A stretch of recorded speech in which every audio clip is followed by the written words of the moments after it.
다니엘서 말씀을 함께 보면서 함께 은혜를 나누고자 합니다. 여러분, 다니엘 그러면 어떤 생각이 나십니까? 여러분, 다니엘에 대해서 어떤 평가를 내리시는지요?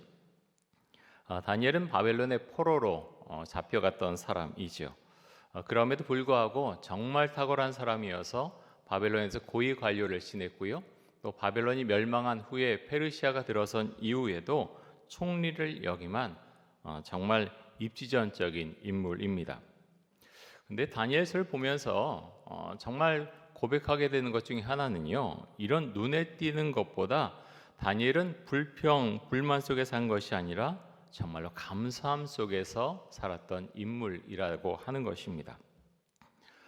다니엘은 아마도 유다의 왕족 가문 아니면 귀족 가문에서 태어난 사람이었을 테고요, 어린 나이에 바벨론의 포로로 잡혀오죠.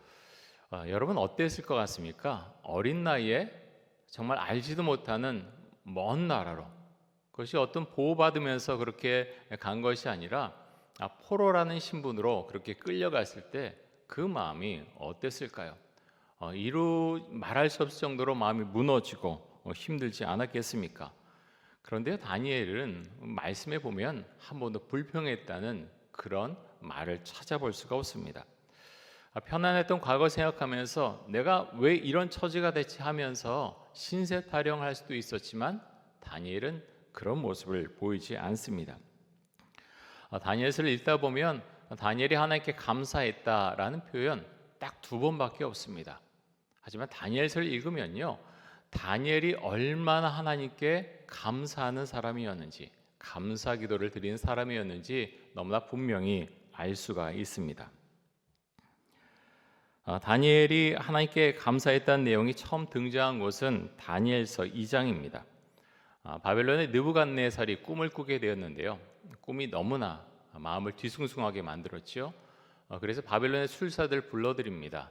내가 어떤 꿈을 꾸었는지 알려주고 그리고 그 꿈에 대한 해석을 알려달라, 그렇게 명령을 내리죠. 근데 한 사람도 그 일을 행할 수가 없었습니다. 술사들은 아무도 이 일을 말할 수 없습니다 라고 왕에게 말하죠.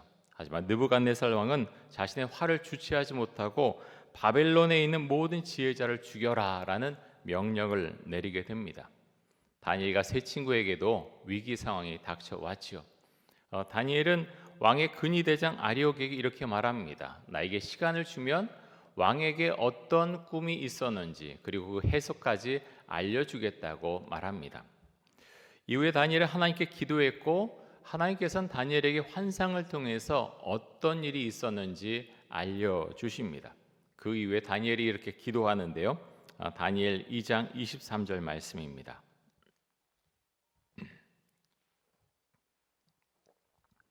이렇게 다니엘은 기도합니다. 나의 조상들의 하나님이여, 주께서 이제 내게 지혜와 능력을 주시고 우리가 주께 구한 것을 내게 알게 하셨사오니 내가 주께 감사하고 주를 찬양하나이다. 곧 주께서 왕의 그 일을 내게 보이셨나이다.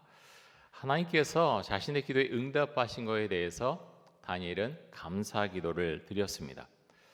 너무나 자연스러운 모습이죠. 우리도 이렇게 응답받았다면 하나님께 감사 기도를 올려드렸을 것입니다. 그런데요, 다니엘서 6장에 나오는 감사 기도 장면은 상황이 완전히 다릅니다. 다니엘 6장 10절 우리 다시 한번 읽겠습니다.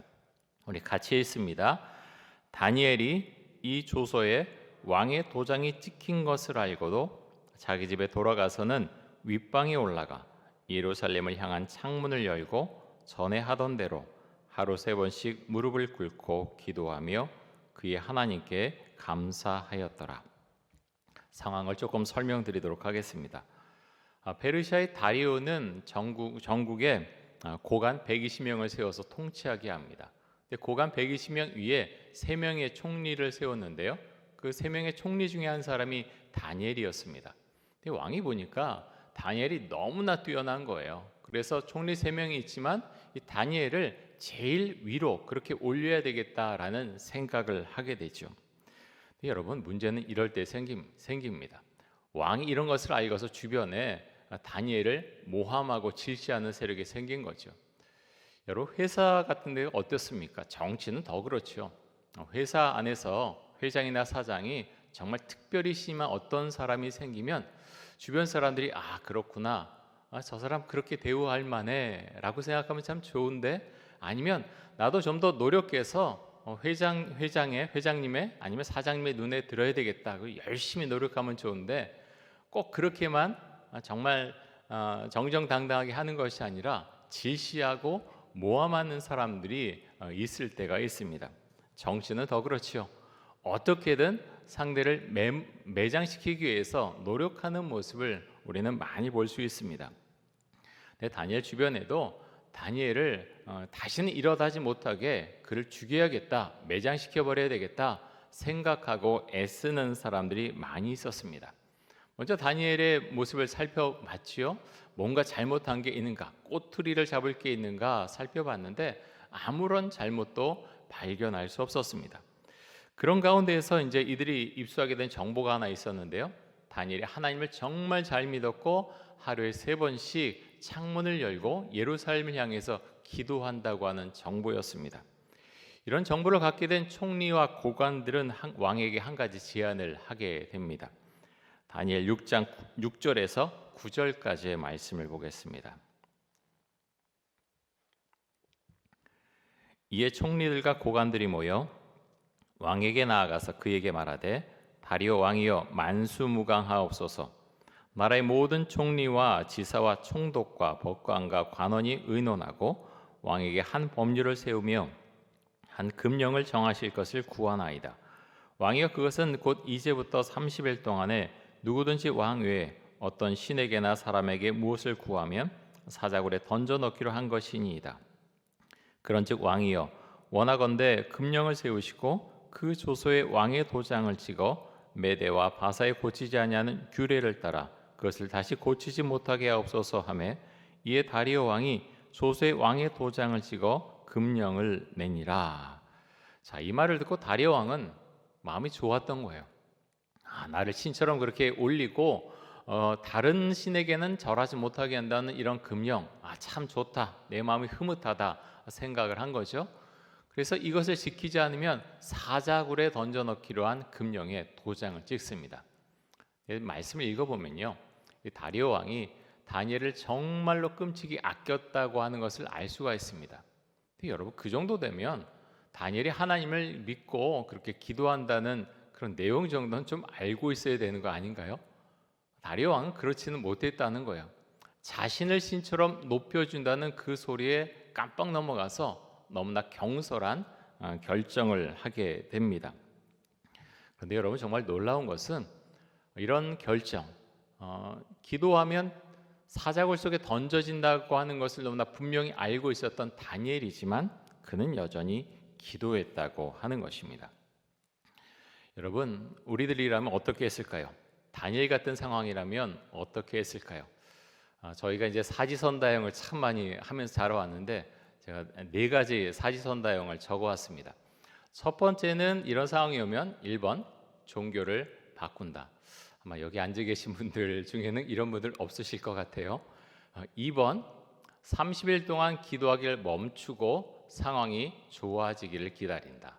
3번 집에서 기도할 때 주변을 잘 살피고 창문과 문을 닫고 아무도 없는 곳에서 조용히 기도한다.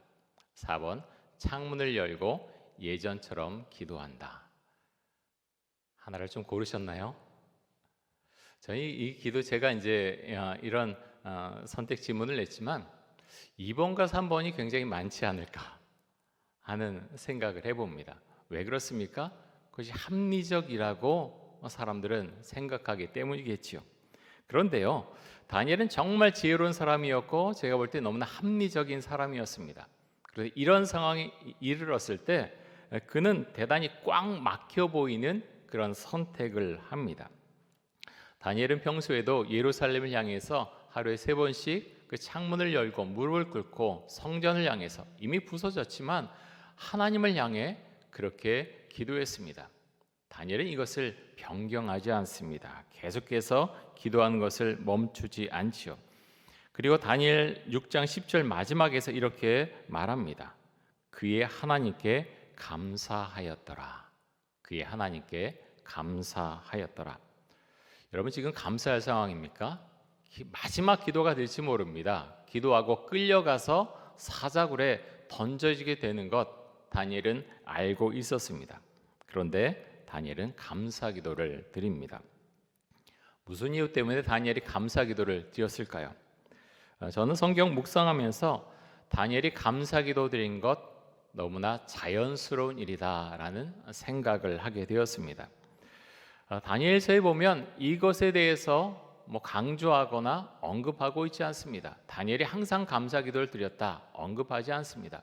하지만 다니엘서를 읽으면서 다니엘이 그렇게 하나님께 항상 감사 기도를 드려왔다고 하는 것을 너무나 분명하게 알 수가 있습니다. 어릴 때 바벨론의 포로로 잡혀오지요. 그렇지만 그 어릴 때 이미 하나님의 형상이 마음속에 심겨져 있었습니다.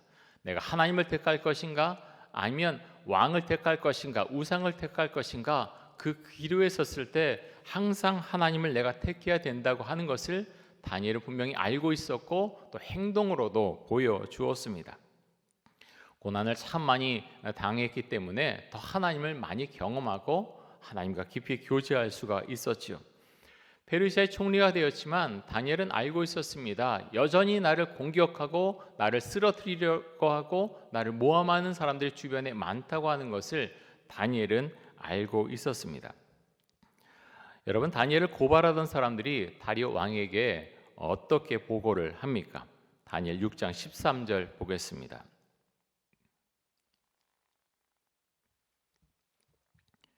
그들이 왕 앞에서 말하여 이르되 왕이여 사로잡혀온 유다 자손 중에 다니엘이 왕과 왕의 도장이 찍힌 금령을 존중하지 아니하고 하루 3번씩 기도하나이다 하니 여러분 다니엘이 페르시아에서 어떤 직위에 올라 있습니까? 총리입니다. 엄청난 대국. 이 대국에 120명 고관위에 있는 3명의 총리가 있는데 그 총리 중에 한 사람이 다니엘이죠. 사람들이 뭐라고 말합니까? 총리 다니엘이 이렇게 말하지 않습니다. 뭐라고 말합니까? 사로잡힌 유다 자손 중에 다니엘이. 그들의 생각 속에 이런 마음이 강하게 있었다는 겁니다. 내가 뭐기에 너 따위가 뭐기에 지금 총리에 올라서 그것을 왕의 신임을 받고서 우리의 마음을 이렇게 힘들게 하는가? 이들의 마음속에 이런 마음들이 있었다고 하는 것입니다. 다니엘의 모습을 보면요, 바벨론의 포로로 잡혀온 이후부터 자신의 목숨을 하나님께 맡겨 놓은 듯이 보입니다. 다니엘은 항상 이런 가운데서 항상 하나님께 감사 기도를 드렸고 마지막이 될지도 모를 이런 순간에도 다니엘은 하나님께 감사 기도를 드립니다. 어떤 기도를 드렸을까요? 다니엘이 여러 가지 기도를 드렸겠지요. 근데 그런 가운데서도 하나님을 알게 해주신 것, 하나님을 믿게 해주신 것, 지금까지 이 바벨론과 페르시아의 그 삶을 살면서 하나님께서 지켜주신 것, 그런 것에 대해서 감사 기도를 드리지 않았을까요? 그런데 여러분 다니엘의 감사 기도는 갑자기 나온 것이 아닙니다. 다니엘의 첫 번째 우선순위는 항상 하나님이었습니다. 아니 하나님이 다니엘의 모든 것 되셨습니다. 그래서 다니엘은 기도하지 않는 삶은 생각할 수가 없었지요. 다니엘이 하나님께 드린 어떤 절박한 기도의 내용이 있었을까요? 물론 있었을 것입니다. 지금 상황이 이런 것 알고 있었고 이런 상황을 거둬달라고 기도했을 것입니다. 바벨론에 같이 포로로 잡혀왔고 또 페르시아에 살고 있는 유다 자손들 생각하면서 이들 또한 하나님께 기도하지 못한 그런 상황을 마음 아파하면서 하나님께 간절히 기도했을 것입니다. 그렇지만 여러분 한편으로 다니엘의 기도는요 너무나 자연스러운 하루의 일과였습니다. 다시 말해서 다니엘이 하나님께 기도드린 것은 하나님과의 깊은 교제 시간이었다고 하는 거죠. 제자훈련 교재에 보면 기도에 대해서 이렇게 설명하는 대목이 나옵니다. 기도의 목적은 하나님과 교제하는 것입니다. 기도의 응답은 선물입니다. 여러분 이 부분이 굉장히 중요합니다. 우리가 기도하죠. 문제 해결을 위해서 기도합니다. 문제 해결을 위해서 우리는 기도해야 합니다. 하나님 이런 문제가 있습니다. 제 상황이 이렇습니다. 알려드리고 기도해야 되죠. 하지만 우리가 기도하는 목적이 단순히 문제 해결에 있다면, 우린 문제가 생기지 않으면 하나님께 기도하지 않을 것입니다. 왜 그렇습니까? 평안하고 다 잘되고 나는 성공하는 것 같고 평탄한 것 같고, 그래서 별로 기도할 제목이 없는 거예요. 기도의 목적이 문제 해결에 있으면, 문제가 생기지 않으면 우리는 기도하지 않게 됩니다. 하지만 기도의 목적은 그것에 있지가 않다는 겁니다. 기도의 목적이 무엇입니까? 하나님과 교제하는 것, 예수님과 교제하는 것, 그것에 기도의 목적이 있다는 것입니다. 문제 해결에만 우리의 기도의 목적이 있다면요, 사실 우리는 그렇게 즐겁게 기도 생활하기가 참 어렵습니다. 왜냐하면 맨날 뭔가 이거 해결해 주세요, 저에게 뭐 좀 주세요, 자꾸 그런 기도를 드릴 수밖에 없기 때문이죠. 하지만 기도의 목적은 그것에 있지 않습니다. 기도하면 할수록 주님과 가까워지고 주님과 교제하는 것, 그것에 기도의 목적이 있습니다. 여러분, 우리가 기도를 가리켜서 기도가 뭔가요? 어릴 때 이제 그렇게 많이 가르치지 않습니까? 기도는요, 예수님과 대화하는 거예요. 예수님과 대화하는 거, 그게 기도입니다. 여러분, 그게 무엇입니까? 그게 바로 이제 기도의 목적은 주님과 예수님과 교제를 나누는 것이라는 것을 설명해 주는 것입니다. 아이들이 가르치는 것 그대로입니다. 기도는 주님과 대화를 나누는 거죠. 주님과 교제하면서 친해지고 또 주를 더 알아가는 것, 그것이 기도의 목적입니다. 여러분, 올 한 해 물론 이제 아직 이제 2달 이상 남았지만 참 지금까지도 열심히 살아오셨습니다. 그래 축복하고 또 주의 사랑을 여러분에게 드리고 싶습니다. 여러분, 올해 기도 제목, 감사 기도 제목 어떤 게 있으신가요? 우리가 기억해야 될 것은요, 다니엘은 감사 기도를 드린 이후에 사자굴에 던져집니다. 다니엘은 알고 있었습니다. 내가 기도한 이후에 나를 모함한 사람들이 왕에게 말해서 나를 붙잡아가고 사자굴에 던질 것이다. 알고 있었지만 다니엘은 감사 기도를 드렸습니다. 다니엘 같은 그렇게까지 절박한 상황에 이른 분들은 없을 것입니다. 하지만 정말 절박하고 마음이 무너지고 힘든 상황 가운데 계신 우리 성도님들도 분명히 계실 것입니다. 하지만 그러함에도 불구하고 하나님께 감사 기도를 올려드릴 수 있으시기 바랍니다. 하나님, 몸이 너무 아픕니다. 나의 가족이, 나의 아버지, 나의 자녀, 나의 부모님이 너무나 아픕니다. 하지만 주님, 그래도 감사합니다. 나의 사업이 어렵지만, 내가 직장에서 어려운 상황에 처해 있지만 그래도 주님 감사합니다. 경제적으로 너무너무 힘들지만 그래도 주님 감사합니다. 나의 자녀 때문에 내 속이 너무나 상하지만 그래도 주님 감사합니다. 그렇게 우리가 기도할 수 있기 원합니다. 여러분, 그래서요, 감사 기도는 내가 잘 될 때만 하는 기도가 아닙니다. 우리가 그것을 기억할 수 있기 원합니다. 다니엘은 기도한 이후에 사자굴에 던져졌습니다. 알고 있었지만 감사 기도를 올려드렸죠. 하나님은요, 다니엘의 마음을 알고 계십니다. 우리가 감사 기도 드릴 때 그 마음을 주님께서 알고 계신다는 거죠. 내 상황이 어렵지만, 그래서 어려워서 힘들어서 주님, 주를 믿는 게 도대체 무슨 소용이 있습니까? 도대체 내가 기도한 거 하나라도 들어주셨습니까?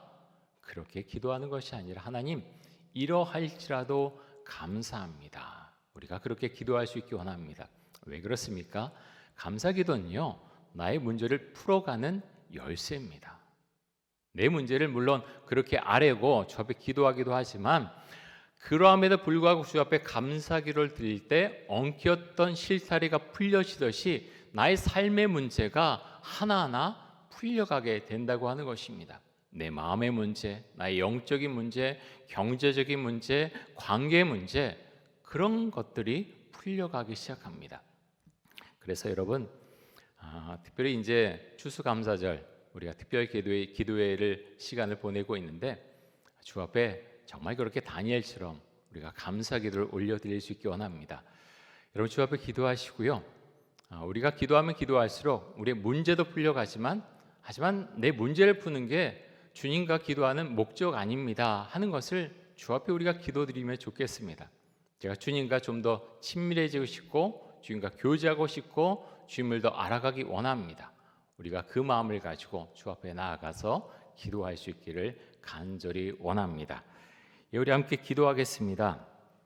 이 시간 기도할 때 기도하는 목적이 문제 해결에 있지 않고 주님과의 교제에 있게 하여 주옵소서. 어떤 상황에서든 감사 기도를 드릴 수 있게 하여 주옵소서. 우리 잠시 기도하겠습니다.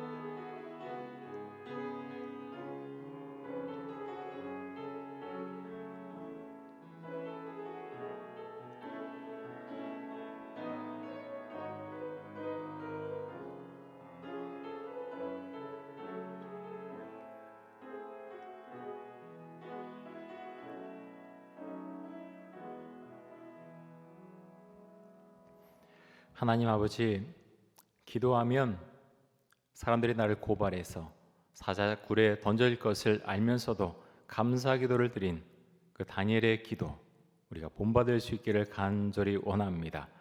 하나님, 우리의 상황 가운데 우리가 매몰되지 않도록 해주시고 주 앞에 감사 기도를 드릴 때 나의 삶의 문제를 아시고 나의 삶의 문제를 풀어주시며 또 나의 삶을 이끌어주시는 그 주님을 신뢰하며 우리가 감사 기도를 드릴 수 있기를 간절히 원합니다.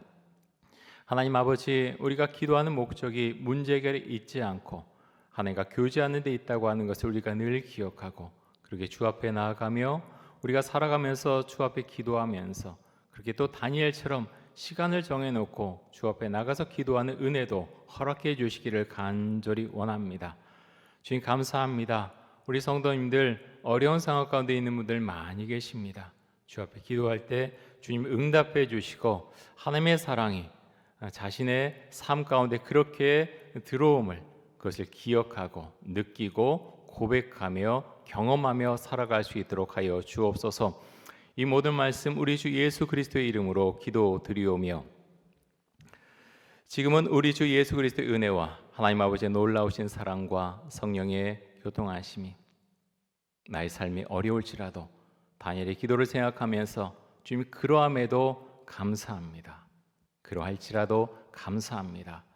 그렇게 감사 기도를 늘 드리면서 주 앞에 기도하며 또 주님과 깊은 교제를 나누며 주님과 사귐을 나누면서 그렇게 은혜 가운데 늘 살고자 하는 오늘 이 새벽 기도에 참여한 모든 성도님들과 또 그 가정들 위해 우리 전동교회 위에 영원토록 함께 하시기를 간절히 축원하옵나이다. 아멘.